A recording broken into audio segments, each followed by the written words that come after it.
선거철이 되면 일부 목회자들의 정치적 발언이 논란이 되곤 합니다. 우리 법은 종교단체 내에서 성직자들이 자신의 지위를 이용해 선거운동을 하는 걸 금지하고 있는데요. 일부 목회자들은 해당 법조항이 헌법에 위배된다며 헌법 소원을 청구했지만 헌법재판소는 이를 받아들이지 않았습니다. 권현석 기자가 보도합니다. 선거 기간 중 목회자가 강단에서 특정 후보나 정당을 지지하거나 비난하면 어떻게 될까? 4.15 총선이 반드시 승리해야 됩니다.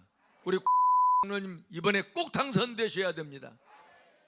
제21대 총선이 있던 지난 2020년, 당시 예배 설교 중 특정 정당과 후보에 대한 지지 발언을 한 목회자에 대해 법원은 공직선거법 위반 혐의로 50만 원의 벌금형을 선고했습니다. 대통령 선거가 치러진 지난 2022년에도 한 목회자가 후보로 나섰던 더불어민주당 이재명 대표를 비판하며 낙선 운동을 벌여 법원으로부터 벌금 150만 원형을 선고받았습니다. 공산당한테 이재명을 지지해 그게 끌고 가. 당신 지옥 갈 거야. 왜? 내가 지옥 안 보내야 되잖아. 회개시켜야 되잖아요. 사랑으로 했죠. 공직선거법 제85조 3항은 누구든지 종교기관 내에서 직무상 지위를 이용해 선거운동을 할 수 없다고 규정하고 있습니다. 앞서 해당 법안을 근거로 유죄를 선고받은 목회자들 중 일부가 이 같은 조항이 위헌인지 가려달라며 헌법소환 심판을 청구했습니다.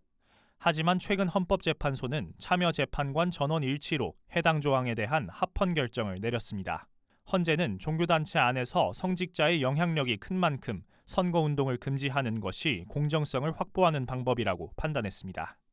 그러니까 이제 이런 분들이 만약에 이제 예배를 드리면서 또 설교를 하면서 이제 신자들한테 이렇게 특정 정당에 대해서 지지라든지 혹은 반대 의사를 표시하게 되면은 바로 그 신자들이 그분들의 영향력 때문에 정치적 의사를 왜곡해서 형성할 가능성이 있다. 제22대 국회의원 선거가 2달여 앞으로 다가온 가운데 목회자들의 정치적 발언에 더욱 주의가 요구되고 있습니다.